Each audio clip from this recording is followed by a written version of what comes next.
Now, Manchester United's season has been full of drama, punctuated by disappointment throughout. It's certain to be the shortest season in terms of games in more than a century. The question now is who will take on the challenge of trying to rescue European football at the end of the season. Let's head live to Manchester and our reporter Dan Khan. And Dan, you have a development for us this evening.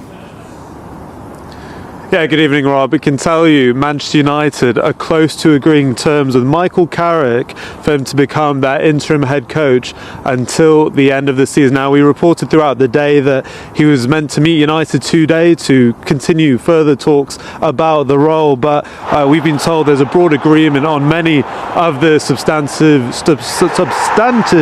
issues with negotiations still ongoing. There's no final agreement just yet. I think discussions and conversations now focused on his backroom staff, what that looks like. Could it include Darren Fletcher, who's taken the team in their last two games? We'll wait and see. But the plan is for Carrick's new contract to run until the end of the season, and this is really what Manchester United wanted, is someone in place, more importantly, to take this team ahead of the Manchester derby on Saturday.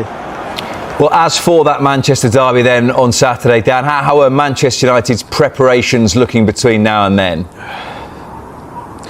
Yeah, look, they're going to have a few days off. I think that's the first thing to say, Rob. I mean, they've been off today, they'll be off tomorrow before returning to training on Wednesday, but before preparing for that big derby on Saturday. Now, a lot of that is down to what has been quite a congested Christmas fixture period. Of course, the Manchester United squad have also been quite stretched in terms of players away to AFCON, as well as numerous injuries as well. Luke Shaw, for example, was left out of the squad against Brighton yesterday just simply due to squad rotation. So they'll be trying to regather themselves ahead of training on Wednesday, that you would expect now Michael Carrick to take with his new look backroom staff. But look, they now need to, everything off the pitch looks like it's been sorted with Michael Carrick nearing ever closer to being their interim head coach. They now need to focus on the pitch and get some results in the league, because as you mentioned beforehand, that is their only focus this season. And Darren Fletcher said it yesterday, they have to focus and challenge for those Champions League places, and that starts with a pretty easy one, right? Manchester derby on Saturday. Dan, thank you very much indeed. So, Clinton, it looks as though it is going to be Michael Carrick. Statistics would tell you that United would need around 69 points to finish fourth.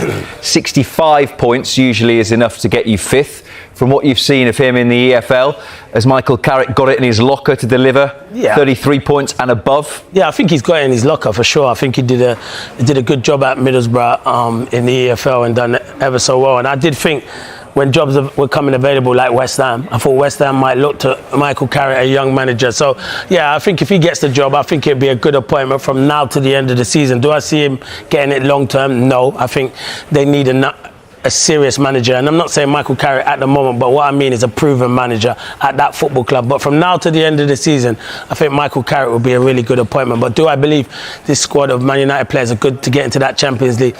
Not at the moment, but the league is wide open. That's the problem. There's only 3 teams that are playing to their potential this season, and that's the 3 teams that are in the top 3 in the Premier League. Other than that, it's wide open this year.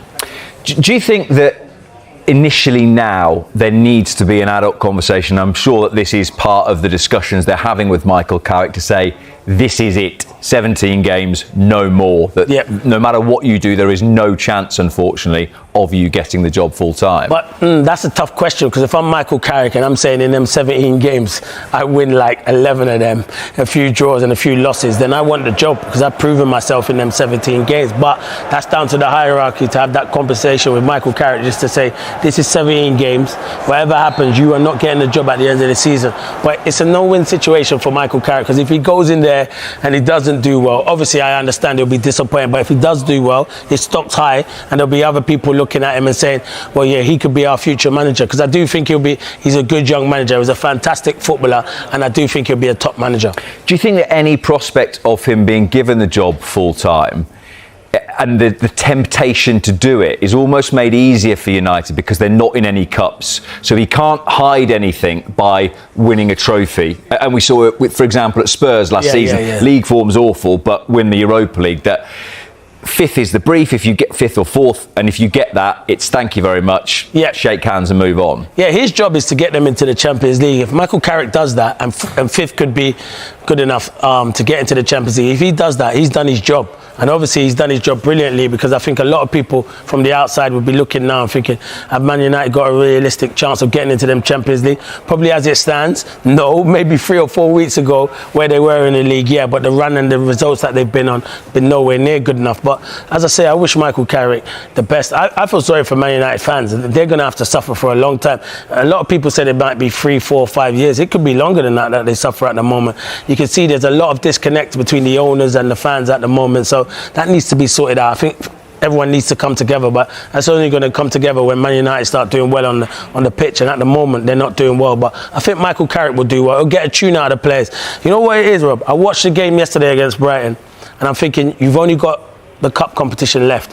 Why do you not play your strongest 11? And like Dan Khan just said there, they rested Luke Shaw. You don't need to rest Luke Shaw. You haven't got Europa League football or anything like that. All you've got is Premier League, and your only chance of winning a cup competition would have been FA Cup. If you've got a good draw, you might have gone far in that cup competition, but Brighton were the better team. You're knocked out, and all you've got to concentrate now on trying to get into that Champions League. Because it was interesting when Ruben Amorim was sacked last week. I heard quite a lot of glass half full approaches to where Man United are, i.e. they're only 3 points off the top 4 at the moment. But what are they? 1 point above Sunderland, 1 point above Fulham, 2 above Sunderland, 3 above Everton. That the league is so squashed that it is difficult to sort of work out actually how good they are. Exactly that, and you're spot on. It's so squashed. If you lose 2 games, you could drop into the bottom half of the table. You win 2 or 3 games in the bottom half, you could jump right. Look at Fulham 4 or 5 weeks ago. They were down near the foot of the table, not right near the bottom, but in them bottom 5 or 6. Now they jumped up to the 8th in the Premier League. So, and now it looks like it's a good season, and that is because the league is so open. Apart from the top 3, everyone else is beating everyone else, and everyone's trying to go on a run at the moment. So that is why Man United are in that position, and that is why people think Man United are doing well. But it's covering over the cracks, and the fans will tell you that it's covering over the cracks. That club is one of the biggest clubs in the world, and it still is one of the biggest clubs in the world, and any manager would want that job. But they just need to get, I've always said it, the recruitment at that football club, Rob, has been nowhere near good enough. It's interesting, Darren Fletcher said after that game against Brighton yesterday, said, you know, in difficult times, true character is going to show. So they have to dig in and make sure they want to be part of Manchester United's future. Is the worry when there's an interim manager in charge that a lot of those players will think, well, I'll be here longer than him?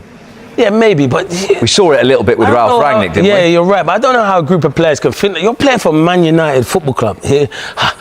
It's hard for people. I don't know if it's people nowadays and how people's mentality is, but when I'm playing, if you get a chance to go and play for Man United Football Club, you'd be walking up the motorway to go and play for Man United Football Club. You're still putting on that red jersey. They're one of the most successful teams there is around in world football. You go away to any other country, everyone's wearing a Man United shirt. That's how well supported they are. And at the moment, I'm looking at the group of players and thinking, there is a lot that know what it's like to play for that football club. But and then you're looking, as I said, there's a big disconnect between the owners and the fans, and that doesn't help. When that starts happening, the fans are starting to get frustrated. I even spoke to a fan yesterday, said, I gave my ticket away because I knew we were going to lose to Brighton. You should not be thinking like that as a fan. So it's disappointing, but yeah, they're going to have to suffer a bit. But hopefully Michael Carrick can go in there and steady the ship. And you never know, they still have a chance because of the position they're in to finish in one of them Champions League spots. If we assume that it goes down to 5th then, yeah. Liverpool 4th. Are you going to lock the top 3 in and say that they're all be fine? Yeah, but I'm going to lock Liverpool in as well. You're going to lock Liverpool in as well. So let's say it goes down to 5th. Yeah. You've got Brentford in 5th on 33. Yeah. Down to Spurs in 14th on 27.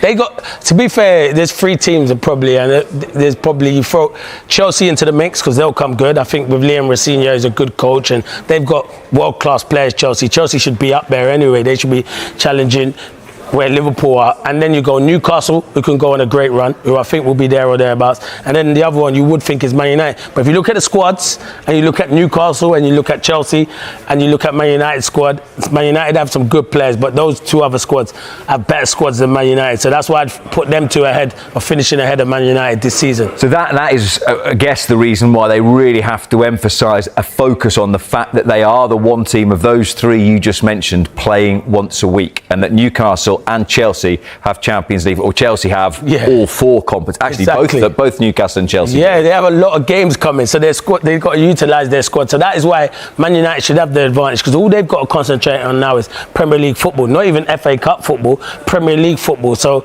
that is the biggest thing. Look, concentrate on the Premier League, get Michael Carrick in, get him to look at the players and his style of play, and in them 17 games, see if he can get a tune out of them and they can finish in that top 5 of the Champions League spot. If they finish in the top 5 of the Champions League, he's done a brilliant job. He'll be knocking on the door saying, give me the job at the end of the season. But he has to know what his role is when he's talking to the hierarchy. Because what happens, Rob, if he gets them into the Champions League?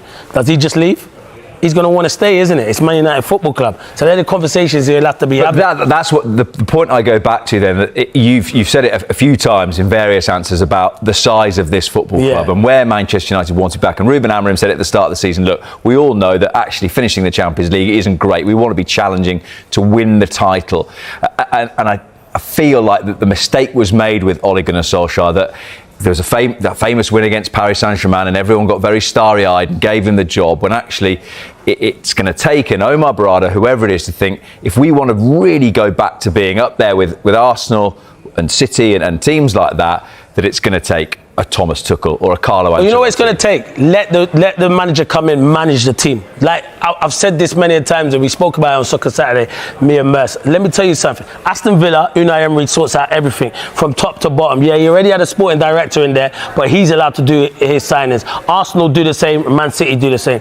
There's no coincidence that those 3 teams are doing well this season. So if you're going to get a manager in at Man United, let him do the business. Going to be another big week at Manchester United, with the club accelerating plans to name an interim head coach. But who should they appoint, Ole Gunnar Solskjær or Michael Carrick?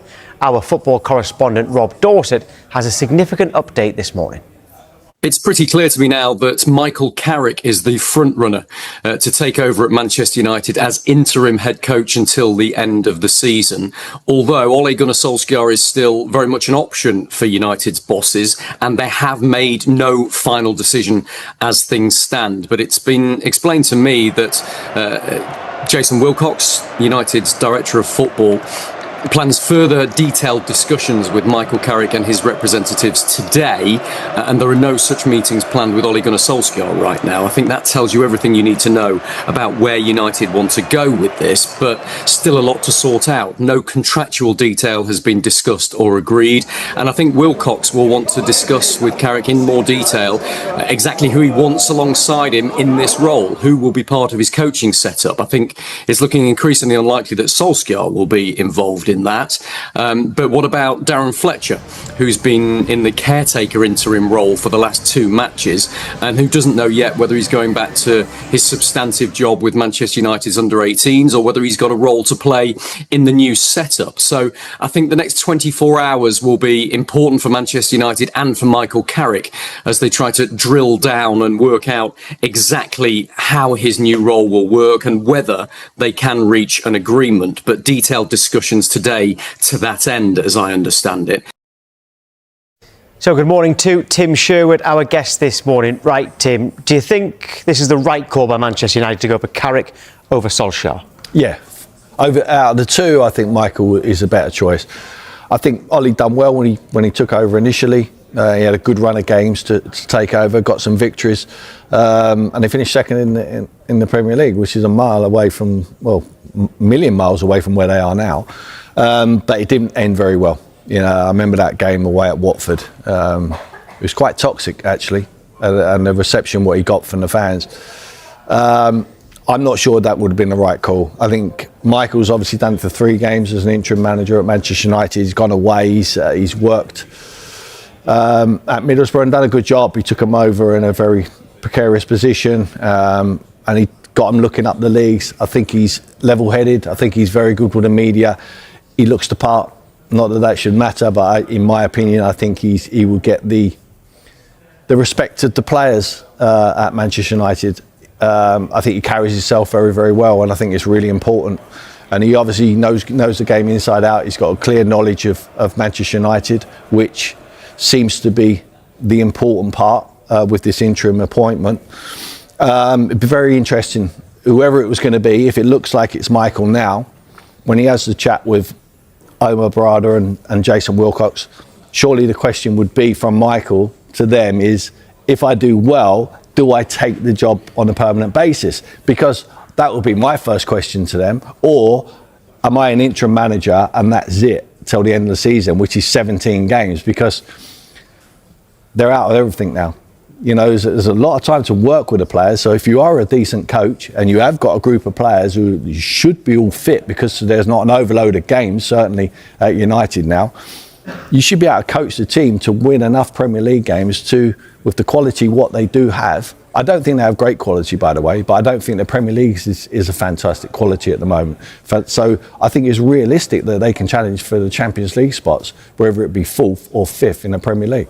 Because if Solskjær had got the job, it would have been very much interim, because after what happened last time, it was very unlikely that Manchester United would have said, yes, you're doing well, we're going to give it to you full time. Yeah. Is that different for Carrick? Well, possibly, but I think Michael would need to know that answer, and 100% he will know it. It's really difficult for the hierarchy there to give him a definitive answer, because what about if he goes and wins the 17 games? I mean, there would be a huge clamour from the Man United fans to give him the job on a permanent basis. Like there was for Solskjær. Unless there was the trophy manager out there. I said on Friday on this show, Unai Emery is the trophy manager. For me, he is the one you want to bring to your football club. But he wouldn't want to leave Aston Villa at the moment. He's running the whole shebang there. And he's doing a brilliant job of it. And it's a magnificent, huge football club, Villa, anyway. So 100% Michael will know what the job is.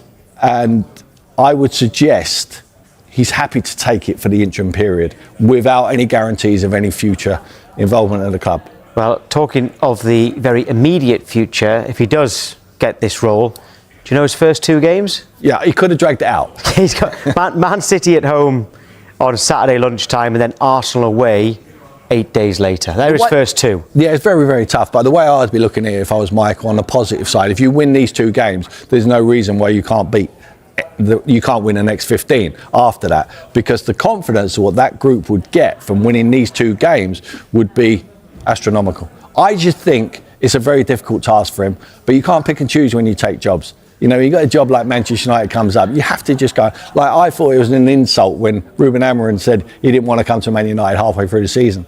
I would have said to him, if Man United are coming for you, get in your car, get on that plane and get to Manchester as soon as possible and sign that contract. That's what he did in the end, but he was kicking and screaming to be able to drag to Manchester United.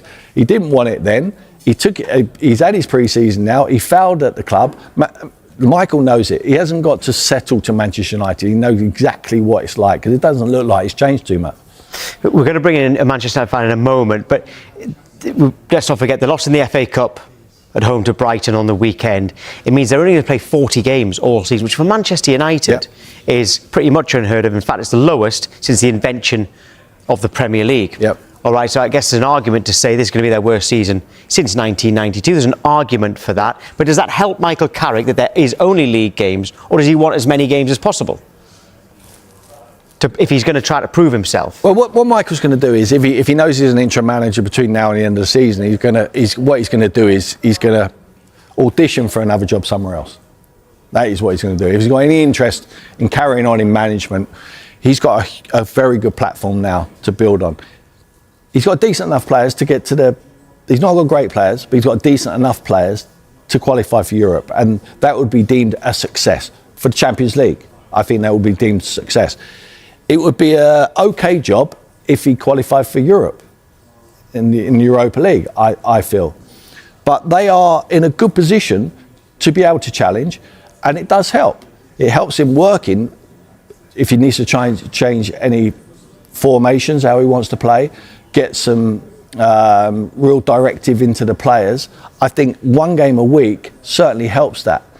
But the worst thing in the world is when you lose a game on the weekend and you've got a whole week to wait to the next one, because you can only put it out of your mind until you win. You're only as good as your last game. And at the moment, they've lost at home and got knocked out in the 3rd round. They don't often lose in the 3rd round. They lost to Grimsby in the first opening session of the Carabao Cup. Now they've lost to Brighton in the FA Cup. It's a disastrous season for Manchester United. Something has to change. And I think it's a very good time for Michael to go in there, because it's broke.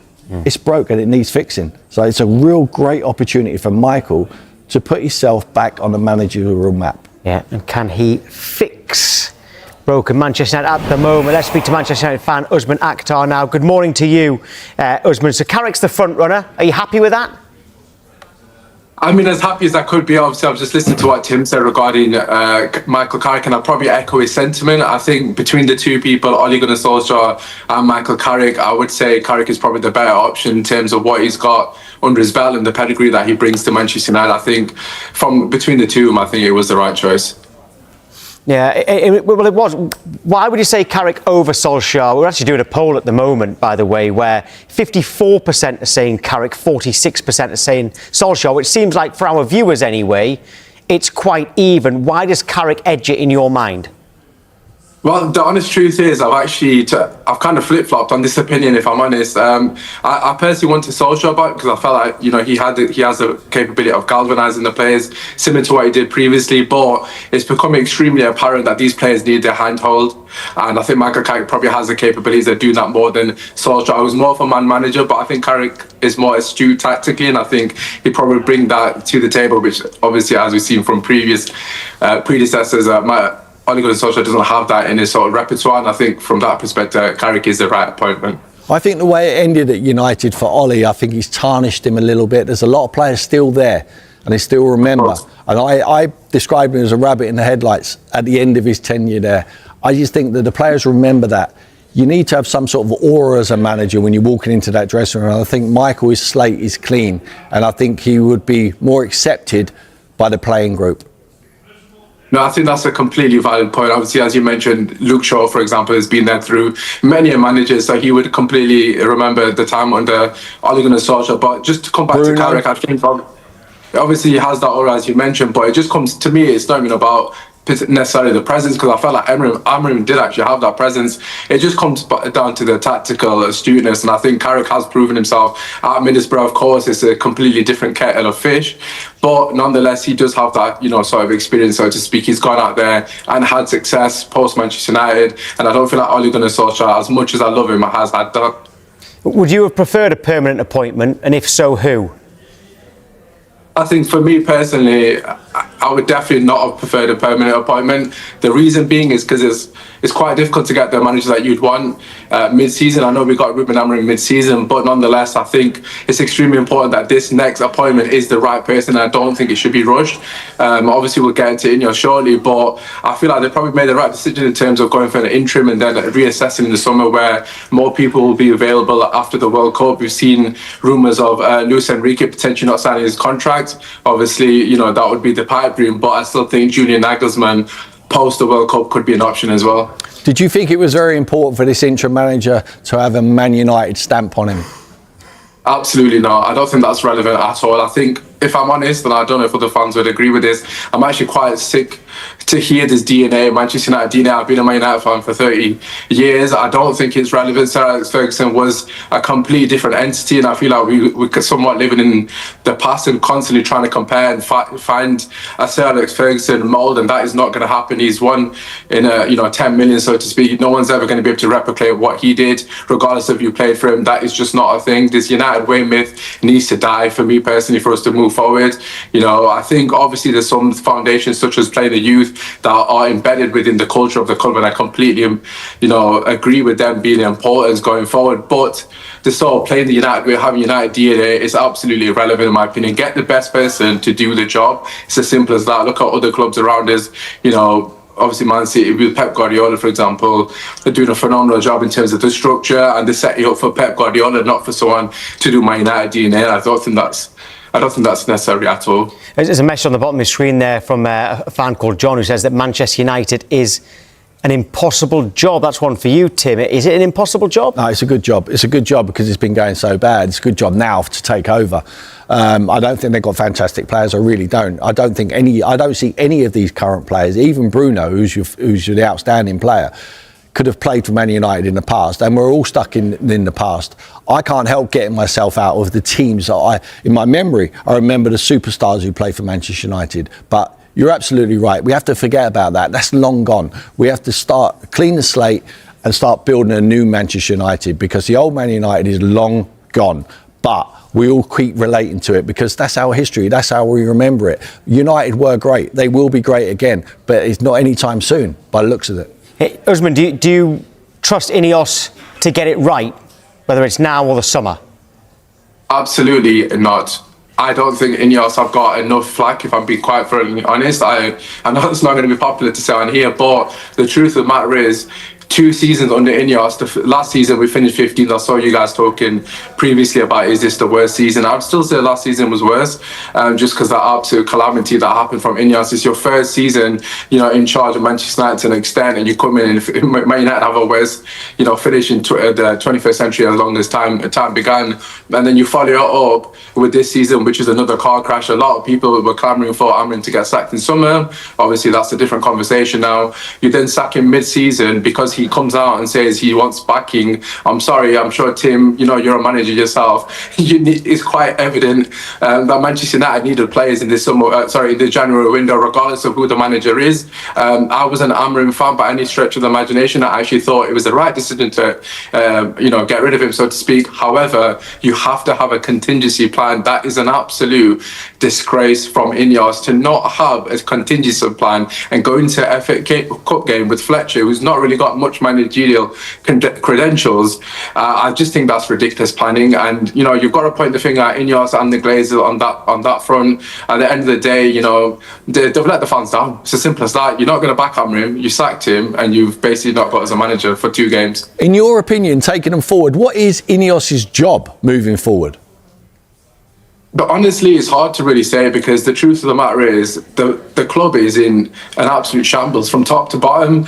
And coming back to what I said, the first thing is having people in that actually know what they're doing. The fact that Wilcox has come out and said the comments that he said the other day, again, Tim, you're a manager. If you heard your senior saying that, or I'm a coach at heart, that is the utter disrespect. You can't hire Amrim and then not give him the reign of the club. This is Manchester United Football Club. Why are we in a situation that somebody higher than Amrim is essentially giving him pointers and saying you can do X, Y, Z with the players? I just think it's ridiculous. And people like that, I don't know his credentials completely, and I can't sit here and say he's fit for the job. But you got to look at the people above and have that real structure. I hate to keep harping on about Man City because I can't stand them, but the truth of the matter is, before they got Pep Guardiola in, they had the structure set from top to bottom, which has made it extremely seamless for him to come in and slot in and do what he does. When Manchester United manager comes in, they don't have that. Pardon me, they don't have that. And it's very different for them to come in because it's a bit of a mess out in terms of structure. So to answer your question, they need to get the structure right, get the right people in the right places that know what they're actually doing, not people that think they're part-time coaches, because they're quite clearly not. And it is the Manchester derby next. Usman, thank you. Thanks, mate. Right, let's bring you some breaking news that is reaching us in the last few minutes regards the Manchester United interim head coach role. We know it's between Michael Carrick and Ole Gunnar Solskjær. Rob Dorset has an update for us. It's pretty clear to me now that Michael Carrick is the front runner to take over at Manchester United as interim head coach until the end of the season. Although Ole Gunnar Solskjær is still very much an option for United's bosses, and they have made no final decision as things stand. But it's been explained to me that Jason Wilcox, United's director of football, plans further detailed discussions with Michael Carrick and his representatives today, and there are no such meetings planned with Ole Gunnar Solskjær right now. I think that tells you everything you need to know about where United want to go with this, but still a lot to sort out. No contractual detail has been discussed or agreed, and I think Wilcox will want to discuss with Carrick in more detail exactly who he wants alongside him in this role, who will be part of his coaching setup. I think it's looking increasingly unlikely that Solskjær will be involved in that. But what about Darren Fletcher, who's been in the caretaker interim role for the last 2 matches and who doesn't know yet whether he's going back to his substantive job with Manchester United's under-18s or whether he's got a role to play in the new setup. So I think the next 24 hours will be important for Manchester United and for Michael Carrick as they try to drill down and work out exactly how his new role will work and whether they can reach an agreement. But detailed discussions today to that end, as I understand it. So there we go. Michael Carrick now in pole position to take the job for the remainder of the season as an interim boss at Old Trafford. More talks planned between Michael Carrick and his representatives at Manchester United today. Stephen Kelly, is that the right move? And look, the cynical view that I'll put across to you here, just playing devil's advocate, why are Manchester United interviewing for interims? Should that not have all just been done behind the scenes and look, this is who we're going to go with, and then obviously they make the big call in the summer for the new guy coming in? It does seem ridiculous, and it feels like the only reason they're doing it, and I'm just talking to Bridgie here about it, that is the fact that Wilcox wasn't there when Carrick and Solskjær were there before. So it's like him getting the feel of those managers coming in to whether they can work together, because obviously him and Amarim weren't, but if they can work together for the next few months and if there's a cohesion there to go forward. But it seems ridiculous. You just be like, we know the person we want to take over from now at the end of the season, and then we're looking at the bigger picture of those managers that we actually want to get in. But an interim manager, I don't understand what the discussions are like. They're not going to have much power in the buyings, the sellings. You know, I wouldn't have thought that's part of the contract. I would have thought they're going to come in to take care of the job between now and the summer, keep them steady, progress in the league if they can, and then whether or not, if they've done well, if they're trying to put something into their contract that potentially they could take over if they've done something extraordinary like Solskjær did before. It's hard to know. Well, we already know it's going to be another trophyless season for Manchester United because they're out of all cup competitions thanks to Grimsby and of course Brighton and Danny Welbeck, their former striker, yesterday. So here's the question. Do they have a big call to make, do you think, Stephen, now in terms of speaking to Michael Carrick behind the scenes and saying no matter what you do, you're not going to get this job. Just don't get your hopes up. You're here as an interim. What if they are in a situation then where, bearing in mind looking at the Premier League table, they're only 3 points off fourth place Liverpool right now. Say Michael Carrick does get them into a Champions League spot. There'll be a clamour again. Give it like Ole Gunnar Solskjær. Give it to him permanently. Yeah, that is 100% what's going to happen. If he comes in and gets them Champions League football, that's everything they could possibly ask for from a manager, any manager, between now and this season. If that was any of the top names you're talking about, if they came in and secured Champions League, that's a success for Manchester United. So how then do you have the conversation where you're guaranteeing that they're going to go? And that's maybe what the discussion is. Yeah, I keep hearing that United season's over. What nonsense. I mean, like, it's still finishing the Champions League. Yes, they're not going to win anything, and that's still hard for Manchester United fans, and it's always a big story. That I don't know, aren't they? Now, but they could finish in the Champions League places. Yeah. So, and fifth could be a Champions League. Well, it probably will. Because Europe, England are pretty much dominate. You know, Palace should be favourites for the Conference League. Villa, I would expect them to go really far in the Europa League and Champions League. The teams are doing well. So, yeah, it should be. So if we're saying that, by the way, right now, and I know it's very early doors with 21 games gone, but they're only a point off fifth place. So all to play for. Exactly. Yeah. But in terms of the runners and the riders long term, there will be plenty of names for the heir to the throne that was Amarim. Well, we have our transfer shows, and everyone loves our transfer shows, but we could have some manager transfer shows in June, Will. Honestly, we'll be here in June with the manager transfer rap. You know, because we'll have possibly Thomas that was catchy, that was it? Yeah, I know, yeah. Well, we'll think of another one. Rap. But we've got something a bit more. Thomas Tuchel, Oliver Glasner, you know, Marcus Silva's potential contract, and Tony Araya. You know, there's a lot of.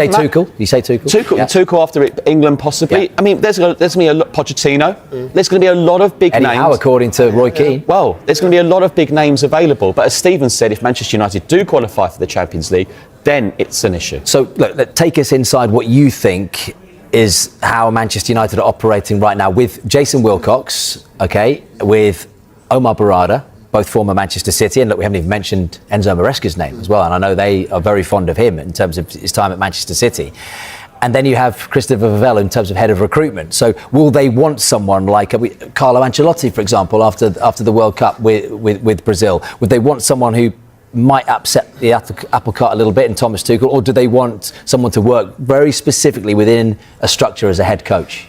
Well, it seems like with the people that are in charge that they want someone that's going to come in and toe the line, potentially, that's going to come in and be a head coach and organise things. Like Amarim got sacked for saying he was the manager, basically. And that obviously upset the board, upset the people above him, because they said, no, we're in charge of off-field dealings. You can have a say, but you're not the final line on that. But I don't get the feeling that, you know, someone like Marco Silva, Oliver Glasner, Thomas Tuchel, Carlo Ancelotti are going to accept that sort of role. No, I think they want to have more power, but like as an outsider looking in and looking at Manchester United and the way they are, the noise that comes from Manchester United is huge. Like, there's not many managers that can handle that sort of pressure or outside noise or the sense of expectation, even though there should be none at the moment. But the sense of expectation within that club, but outside that club, is enormous. So someone like an Ancelotti, who just seems to let stuff like that fall off his shoulders, never seems fazed, looks like he might be the perfect fit for someone like that.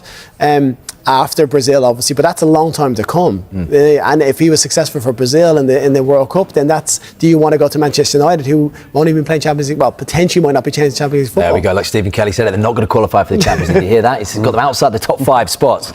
Yeah, Man United is Man United, so I'm very positive about the future. So they will come back. They will come back. So at the moment we are in a bad situation, but I think we're going to turn out. Just quickly, Fletcher's obviously in charge. There's going to be an interim to come into the end of the season. It looks like it could be Ole Gunnar Solskjær or Michael Carrick. Who do you think should come in, and do you have any thoughts on who the next manager? The Man United is a big club, one of the biggest of the world. You need a coach with a personality, with good knowledge to change the game. So who get the job, he needs to do the job on the right way.